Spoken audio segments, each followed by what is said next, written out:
This is a hobby author publishing presentation, where my hobby is your entertainment.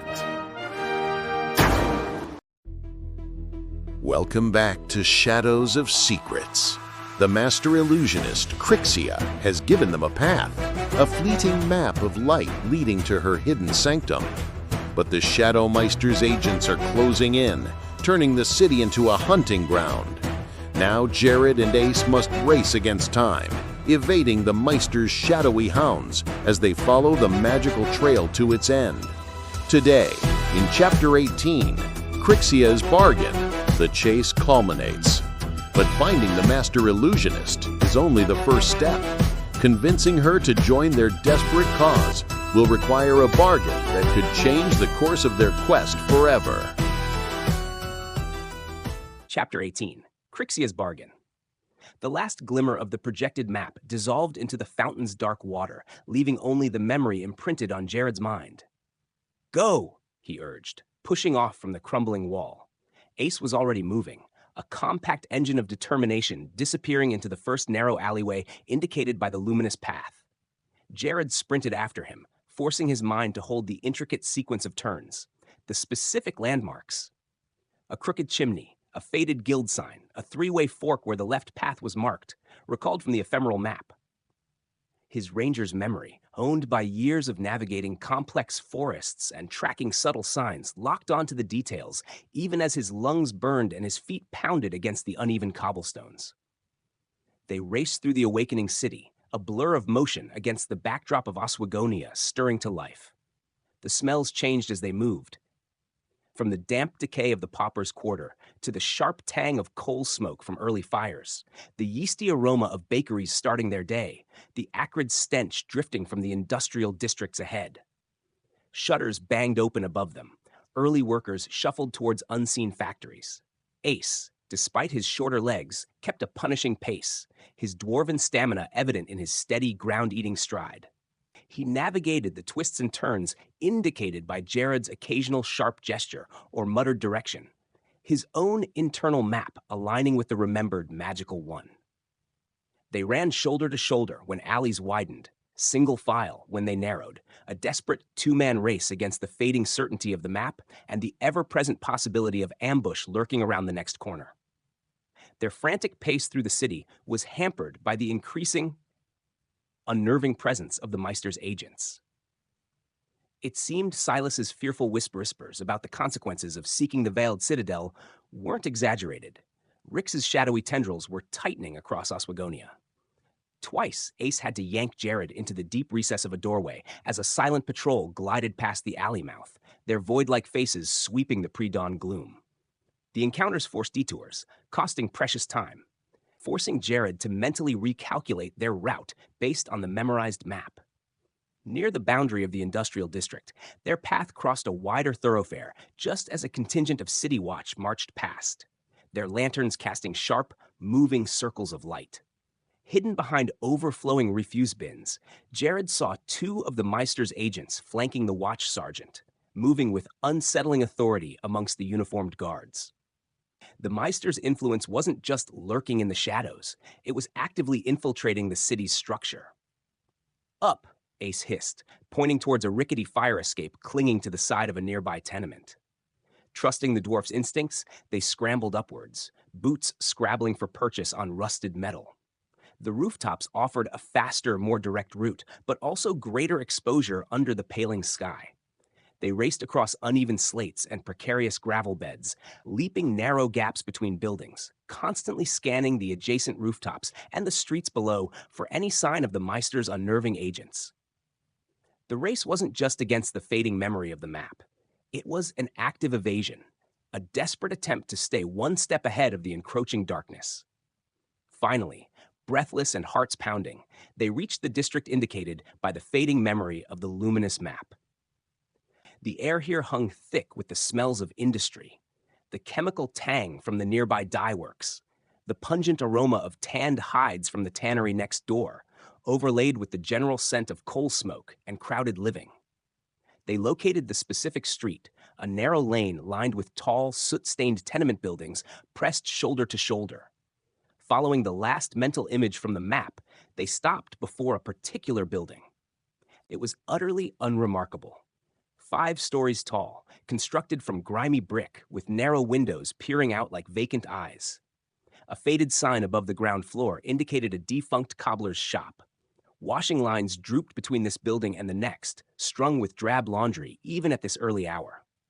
There were no glowing runes, no shimmering doorways, no guards mundane or magical. It looked exactly like every other struggling tenement in the district, tired, ordinary, devoid of any obvious magic. Gerrod felt a pang of doubt. Had they misread the map? Was this another layer of deception? He reached for the pendant beneath his tunic. It remained silent, inert. No hum of Elysia's magic, no warning pulse.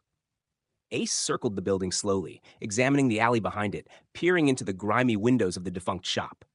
Nothing, he muttered, rejoining Gerrod. Solid brick, barred windows on the ground floor, looks normal as cheap ale. If this was indeed Kryxia's residence or meeting place, her mastery of concealment extended to complete, unassuming mundanity. Gerrod scanned the ordinary facade again, frustration mixing with weariness.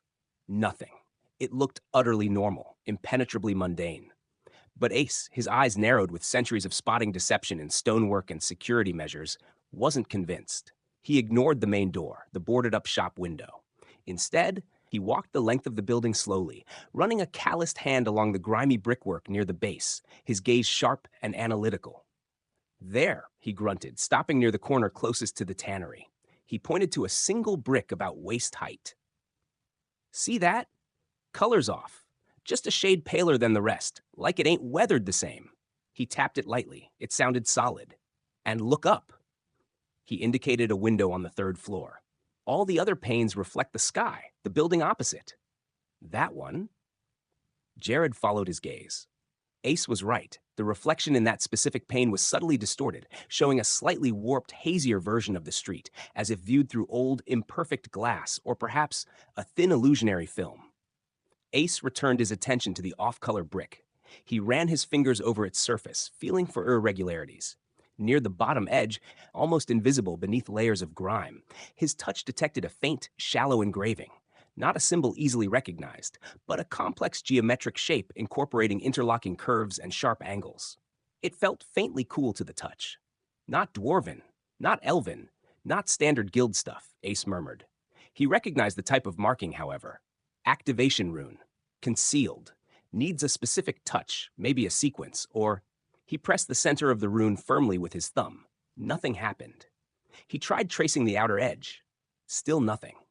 Then, recalling Kryxia's reported appreciation for artistry and subtlety, he lightly tapped the 3 main intersection points of the rune in a specific counterclockwise sequence. With a soft, almost inaudible click, the off-color brick slid inward slightly, revealing not darkness, but a faint, shimmering light emanating from within the wall. The faint shimmer emanating from behind the displaced brick pulsed invitingly. Taking a deep breath, Ace reached into the opening. His hand didn't meet solid wall, but passed through into something else. A faint coolness, like stepping through a mist-laden curtain. Gesturing for Gerrod to follow, Ace stepped through the hidden portal. They found themselves not inside the tenement building, but in a corridor that shouldn't exist. It stretched before them, lit by an unseen source casting long, distorted shadows. The walls seemed to be made of swirling gray mist, occasionally solidifying into stone before dissolving again. The floor shifted beneath their feet, sometimes feeling like solid marble, sometimes like yielding sand. This wasn't a simple hidden passage. It was the entrance to Kryxia's labyrinth, protected by the very reality-warping illusions Silas had described. As they advanced cautiously, the corridor began to shift and change more aggressively. Side passages appeared where none existed moments before, promising routes that led only back to where they started. Phantom figures flickered at the edge of their vision. Indistinct shapes whispering temptations or threats designed to distract and confuse. Doors materialized, promising exit, only to slam shut or melt away when approached. Force was useless here. Striking the misty walls met only yielding air. Standard perception failed. Trusting their eyes led them in circles. Gerrod tried focusing his senses, but the illusions were too pervasive, actively interfering with his perception of direction and space. Ace grunted in frustration, trying to find logical inconsistencies, But the labyrinth seemed designed to defy logic. Remembering Malcor's test and the need for artistry, Ace stopped trying to fight the illusions directly. He focused instead on finding the seams. He looked for repeating patterns in the phantom whispers, subtle inconsistencies in the way the walls dissolved and reformed. He recalled his single past encounter with Kryxia, searching for a shared reference point, a sign of her specific style. Then, recalling her rumored penchant for obscure mythology, he spoke a single word into the swirling mist, a name from an old forgotten tale about navigating magical mazes. Ariadne. The phantom whispers faltered for a split second.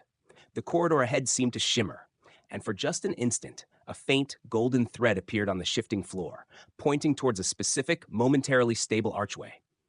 It vanished as quickly as it appeared, but it was enough. A clue earned not by force, but by understanding the illusionist's mindset.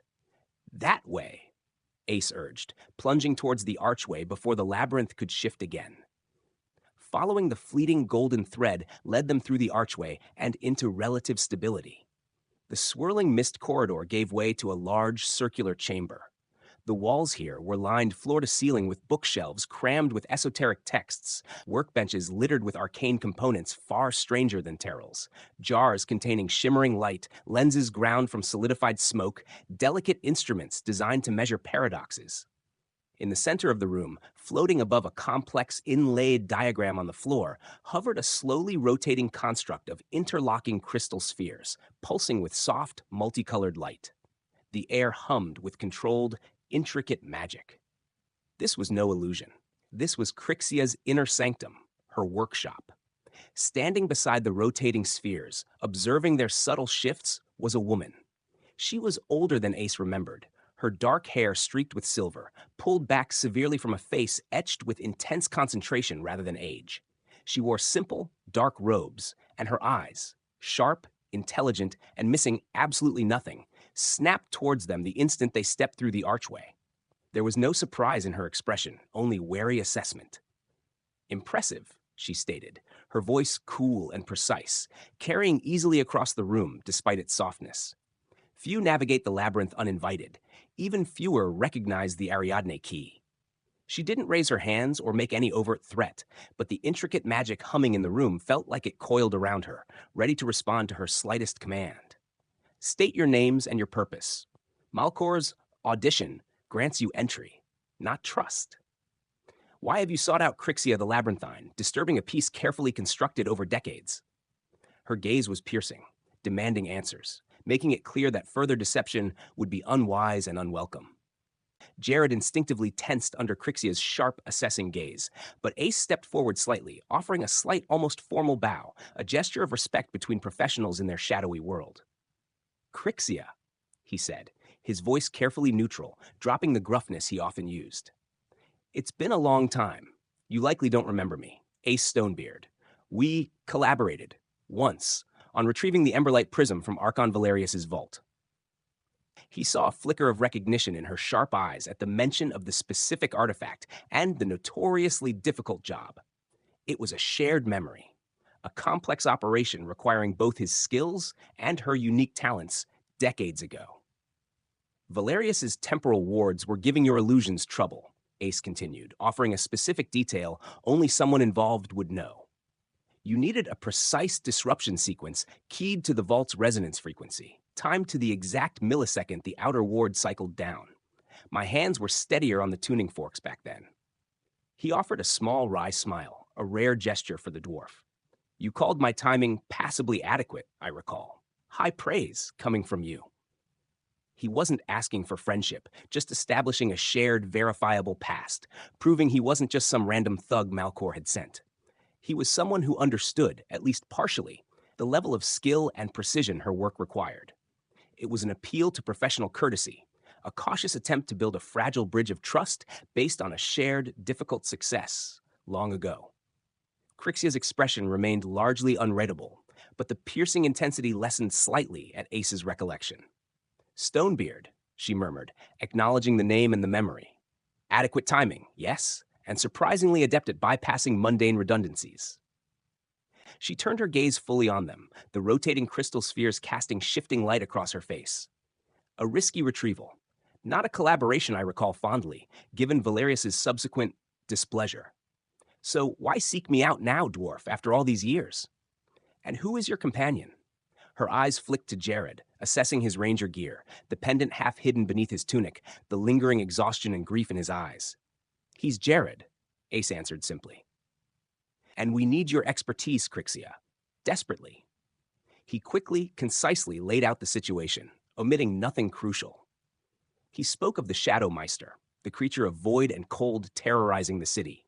He revealed the Myster's true identity, Ryx, the former Moonrat leader transformed by dark magic. He described Elysia Ravenshadow, the architect of that transformation, her recent death at the Myster's hands, and Gerrod's connection to her. He explained their discovery of the Veiled Citadel, the Myster's hidden stronghold within the Ivory Ward, protected by ancient, reality-warping illusions that defied all conventional means of detection or approach. Silas the Whispermonger confirmed the nature of the Veil, Ace added grimly. Invisible, unreachable, except perhaps for someone with your unique understanding of illusion. He paused, letting the weight of the situation settle. The Myster grows stronger, Kryxia. He killed his creator. The city is his next target. We need to get inside that citadel. You are the only one who might be able to show us the way. As Ace finished laying out the grim situation, Gerrod reached into his own pack, retrieving the rolled bundle of parchments recovered from the Raven Shadow safe house. These weren't just rough sketches. They were detailed architectural schematics, rendered with Elysia's unnervingly precise hand. He carefully unrolled them on one of Kryxia's less cluttered workbenches, revealing intricate floor plans, structural details, and, crucially, sections filled with complex arcane diagrams. These were hers, Gerrod said, his voice low, gesturing towards the blueprints. Elysia Ravenshadow's plans for the Citadel. He pointed to the densely annotated sections depicting interwoven geometric shapes, unfamiliar runes, and flowing lines of energy. We believe these diagrams relate to the Veil, the Citadel's defenses. They're coded, complex, beyond our ability to decipher fully. Kryxia, who had listened to Ace's explanation with unnerving stillness, moved closer, her sharp eyes immediately drawn to the arcane notations.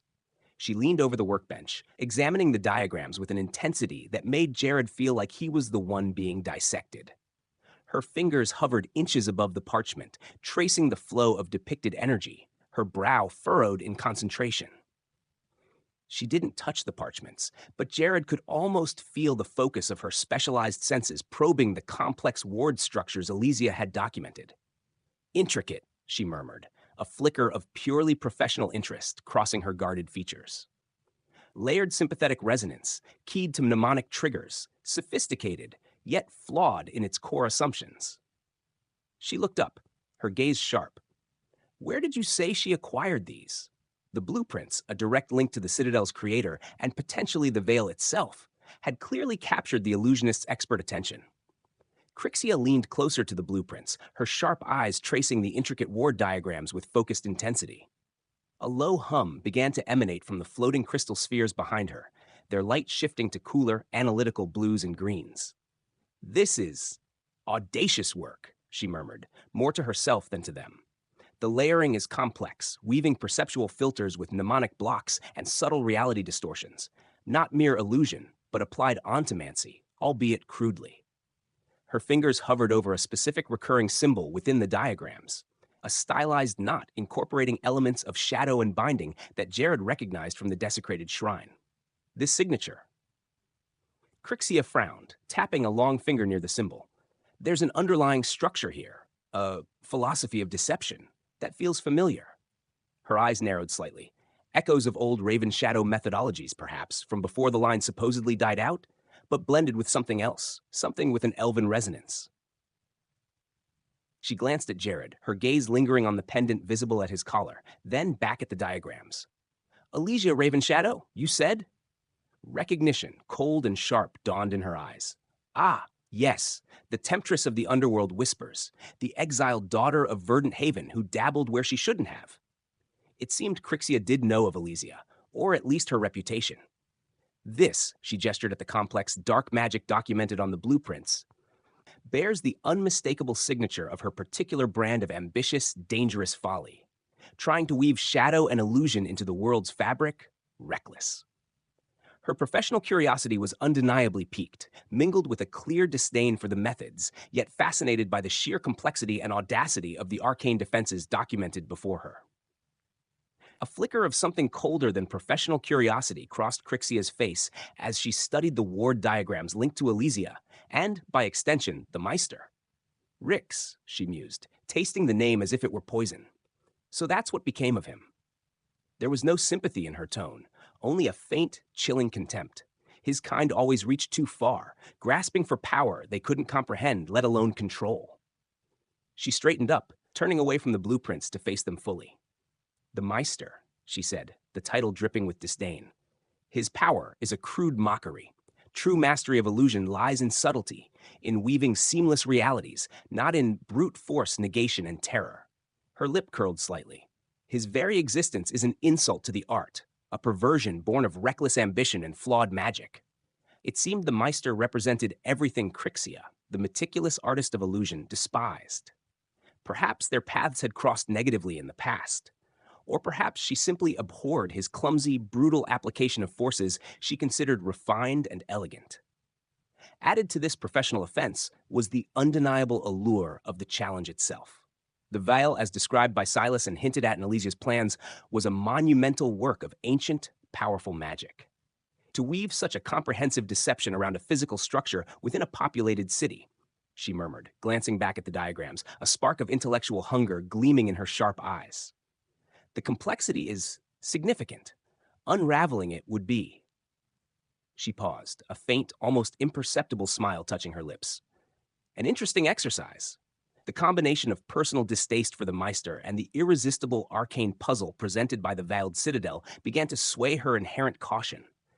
The faint smile vanished as quickly as it appeared, replaced by cold calculation. Kryxia's gaze sharpened, moving between Gerrod and Ace, weighing them not as supplicants, but as potential liabilities. Interesting, she conceded, her voice devoid of warmth, but also exceedingly dangerous. She began to pace slowly around the central construct of glowing spheres, her dark robes whispering against the floor. You understand what you are asking, don't you?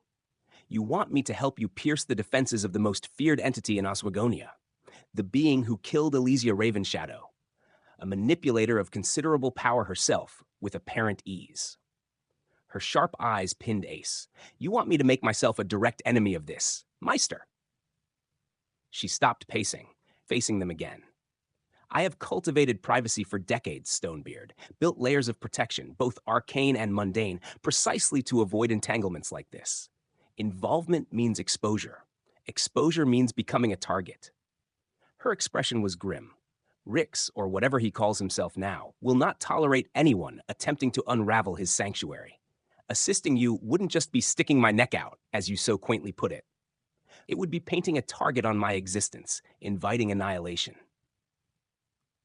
She fell silent, the humming of the crystal spheres seeming to deepen, reflecting the gravity of her deliberation. The intellectual challenge was tempting, her disdain for the Myster palpable, but Kryxia was no fool. She understood the potentially fatal consequences of accepting their plea. The risk was immense, perhaps insurmountable. Was the challenge, or her contempt for Rix, enough to outweigh her deeply ingrained instinct for self-preservation? Seeing Kryxia hesitate, weighing the undeniable danger, Gerrod stepped forward, his earlier grief momentarily overshadowed by desperate resolve. He thought back to the resources mentioned in Elysia's safe house, the network she controlled, the rare components Terrell procured for her. My mother, Elysia, she had resources, Gerrod said, his voice steady despite the tremor he felt inside. Hidden caches, rare components gathered over years, some perhaps useful even to you, things Terrell the Alchemist only processed, but didn't source himself. He met Kryxia's calculating gaze. Information, too, about underworld factions, maybe even about other arcane threats you might consider. Rivals. He was bluffing slightly, unsure of the exact contents of Elysia's network beyond the safe house, but banking on the possibility. Help us reach the Citadel, Kryxia, and whatever knowledge or resources we uncover related to her network, they could be part of your payment. Ace stepped forward too, adding his own weight. It ain't just about payment, Kryxia, he said gruffly, dropping the formal tone. Remember the Emberlight job? Valerius didn't just show displeasure. He put a blood bounty out on everyone involved, including you.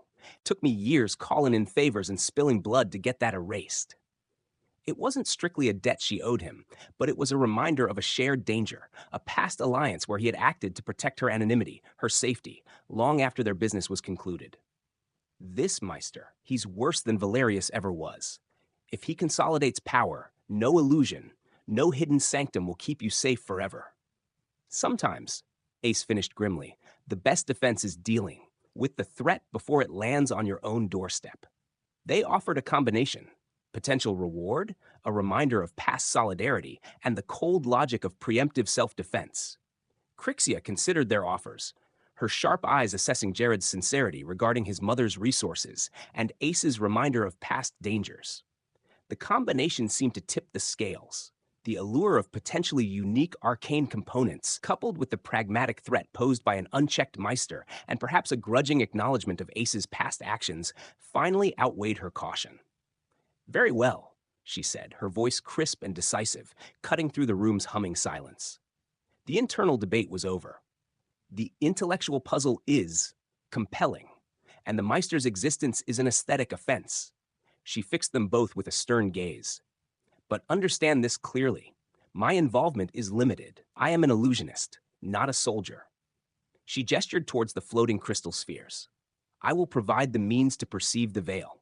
I will analyze these flawed schematics, she tapped the blueprints, and devise a method, likely temporary and certainly dangerous, to create a resonance key. Something attuned to the veil's specific frequency, allowing you to pass through its outermost layers. Her eyes hardened. But I will not accompany you. I will not engage the Myster or his agents directly. My expertise lies in unraveling deception, not in armed conflict. I will show you the door, she stated flatly, but walking through it and dealing with whatever awaits on the other side is entirely your affair. Those are my terms. Accept them or leave now and trouble me no further. She offered her expertise, the crucial key they needed, but drew a firm line at direct confrontation, leaving the perilous final assault solely in their hands. Kryxia turned towards the complex array of instruments on a nearby workbench. After a moment of contemplation, she selected a specific object, a lens, roughly the size of Gerrod's palm, crafted from a clear, subtly faceted crystal that seemed to drink the light rather than reflect it. It was mounted in a delicate frame of silvery, unfamiliar metal, etched with intricate patterns similar to the labyrinth token. This, she said, holding the lens up, is a Resonance Scryer, an old design, difficult to attune properly. She brought it over to the blueprints, holding it above the complex ward diagrams Elysia had drawn. The crystal pulsed faintly, the etched patterns on its frame glowing with soft blue light as it seemed to absorb the arcane information from the parchment. These schematics, flawed as they are, contain the core harmonic signature of the veil Elysia helped construct or reinforce around the Citadel. She handed the lens to Gerrod. It felt cool and strangely inert in his hand. Looking through this lens, once it is fully attuned to the veil's frequency, a process which will take some time and concentration on my part using these diagrams, should allow you to perceive the Citadel's true form, filtering out the reality-warping illusions. She warned, the image may be distorted, unstable. The veil will resist being seen. Prolonged use will cause disorientation, nausea, possibly psychic strain. It pierces the illusion, but does not negate its effects entirely. She then explained the attunement process she would perform and how they would need to activate the lens once they were in the ivory ward, stressing the limited duration of its effectiveness. This crystal lens was their key, their window through the impossible veil, but it came with its own set of limitations and dangers. Kryxia bent back over the blueprints, her sharp eyes tracing the complex energy flows depicted in Elysia's diagrams, the Resonance Scryer lens held loosely in her other hand. The crystal spheres behind her hummed louder, their light intensifying, seemingly aiding her analysis. "Elysia's work," she murmured, tapping a specific intersection point in the ward schematics. "Ambitious, yes, but impatience creates flaws." Her finger traced a complex sequence of runes near the edge of the main Citadel structure representation. "Here, this secondary stabilization array, it relies on an external harmonic anchor. likely intended to draw ambient arcane energy, but it creates a potential vulnerability. She compared the diagram to another section detailing structural elements. According to this, the anchor point aligns physically with a flicker of recognition.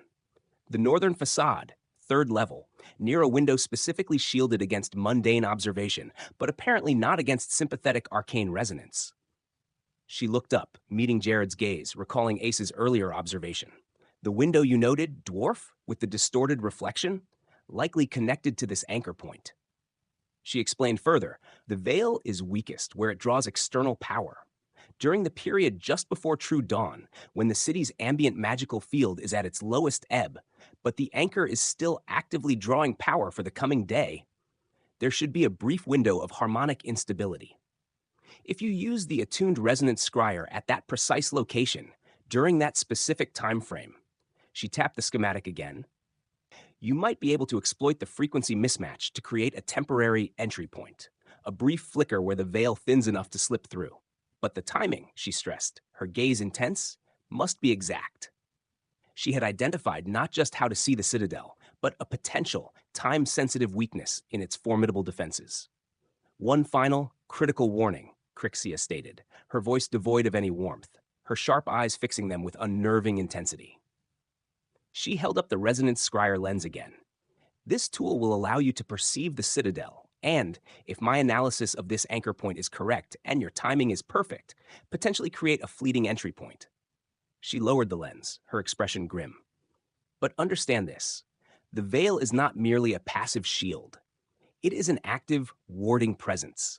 The moment you use this scryer to impose your perception upon it, the moment you exploit that harmonic instability to force an opening, however brief, it will register, like a bell ringing in the Master's chambers. Her gaze hardened. The Myster will know, instantly. He will know his sanctuary has been breached, and precisely where. You will have minutes, perhaps less, before he reacts. She leaned forward slightly, emphasizing every word. Expect immediate reinforcement of the compromised section. Expect countermeasures designed to trap or expel intruders. Expect, most likely, her voice dropped, cold and certain, the Myster himself. Using my method gets you through the door, but it also announces your arrival loud and clear. Whatever you plan to do inside that Citadel, you must do it fast before the jaws of the trap spring shut. Her warning left no room for error. Their entry would be the start of a desperate race against an instantly alerted, overwhelmingly powerful foe. Kryxia retrieved the Resonance Scryer, cradling it carefully. The attunement will take several hours, she stated, gesturing towards the humming crystal spheres. Return here after dusk. She then laid out the procedure with meticulous, dispassionate clarity. Approach the Ivory Ward under deep cover, specifically the street adjacent to the Blackwood Grove remnants where the oldest mansions stand. You must be in position no later than the hour before astronomical dawn. Check the almanac for the precise timing. She tapped the blueprint again. Locate the northern facade of the building, described by the informant Silas, the one situated between the tannery and the dye works. Though remember, its true form will be hidden until you use the scryer. She held up the lens. At the exact moment the false dawn begins, that period when the sky first lightens, but the ambient magic is weakest. Hold the scryer thus, she demonstrated, holding it steady before her eyes, and focus your intent on the specific window on the third floor, the one Ace noted. Concentrate on the harmonic anchor point shown in these diagrams. The lens pulsed faintly in her hand. Visualize the frequency mismatch, the thinning of the veil. The scryer will amplify your intent, resonating with the anchor's instability. If the timing and focus are correct, she continued, you should perceive a shimmering, door-like aperture forming near the window. It will be brief, seconds only.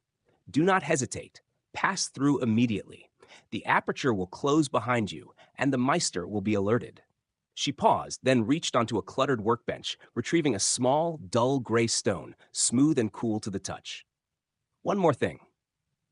Disrupting a veil of this magnitude can cause unpredictable arcane backlash. Hostile energies might lash out the moment you breach it. She pressed the stone into Ace's palm. This resonance nullifier should deflect direct magical projectiles. Emphasis on should, she added dryly. It's old, Its matrix is unstable, and it won't help against subtle curses or ambient effects. Its capacity is limited.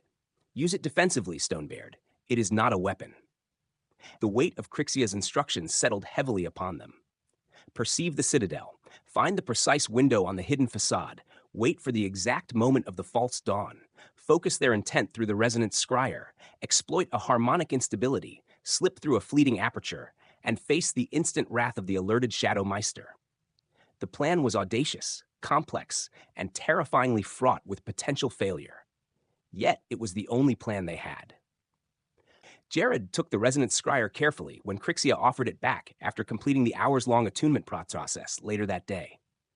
The crystal felt different now, thrumming with a barely contained energy. The etched labyrinth pattern on its frame glowing with a soft, steady blue light. It felt like holding a key forged from solidified magic and immense risk. "We understand the risks, Kryxia," Gerrod said, meeting her sharp gaze. "Thank you for this chance." Ace nodded curtly, his usual gruffness tinged with grudging respect. "Aye, thanks." He knew better than most the value of specialized skills, and Kryxia had provided the one tool they desperately needed. Kryxia merely inclined her head, her expression unreadable. "Do not thank me yet. Survive what comes next, and then we shall see if gratitude is warranted." She turned back to her humming crystal spheres, dismissing them. "Now go, and try not to bring the wrath of forgotten gods down upon my carefully constructed solitude." Ace exhaled. "So, that's it then. One last job." Kryxia's expression darkened, her gaze flicking between them. "No, this isn't a job, Ace." Her voice was steady, cold. "This is war." Gerrod tightened his grip on the lens. They had come too far to turn back now. "We'd best be ready then." The door to Kryxia's workshop creaked open, spilling them back into the quiet night. The city stretched before them, its streets cloaked in shadow, but the weight that had pressed upon them for so long now felt lighter. They had a way forward. Ace tucked his hands into his belt, glancing toward the sky. "Feels different, don't it?" Gerrod nodded, fingers still curled around the crystal lens in his pocket. The magic within pulsed faintly, like a distant heartbeat. "We're not blind anymore." Kryxia stood in the doorway, arms crossed, watching them with her usual sharp-eyed scrutiny. "Don't get cocky," she said. "The Myster won't make this easy." Ace grinned. "When has anything ever been easy?" She huffed a quiet laugh, shaking her head. "Just don't die before I get to show off my magic." Gerrod met her gaze. "We'll be ready." Kryxia gave a final nod, then slipped back inside, the door shutting behind her. For a long moment, the two of them stood there, letting the night settle around them. The path ahead was dangerous, the odds stacked against them. But for the first time in a long while, the way was clear. Ace exhaled. "Right then, no point standing around. Let's go find ourselves a hidden fortress." Gerrod pulled his cloak tighter, a flicker of steel in his eyes, and bring the Shadow Myster down. Without another word, they vanished into the city's winding streets. The final hunt had begun. The bargain is struck. Driven by a disdain for the Myster's crude magic, and tempted by the ultimate arcane puzzle, Kryxia has agreed to help. She has provided the key, a Resonance Scryer, a tool capable of piercing the Citadel's reality-warping veil. But the plan is fraught with peril. They must approach at a precise time, exploit a fleeting weakness, and doing so will instantly alert the Shadow Myster to their presence. The infiltration of the Veiled Citadel is at hand. Don't miss the beginning of the end in Chapter 19, The Veiled Fortress. The final assault is being planned. Subscribe to be there.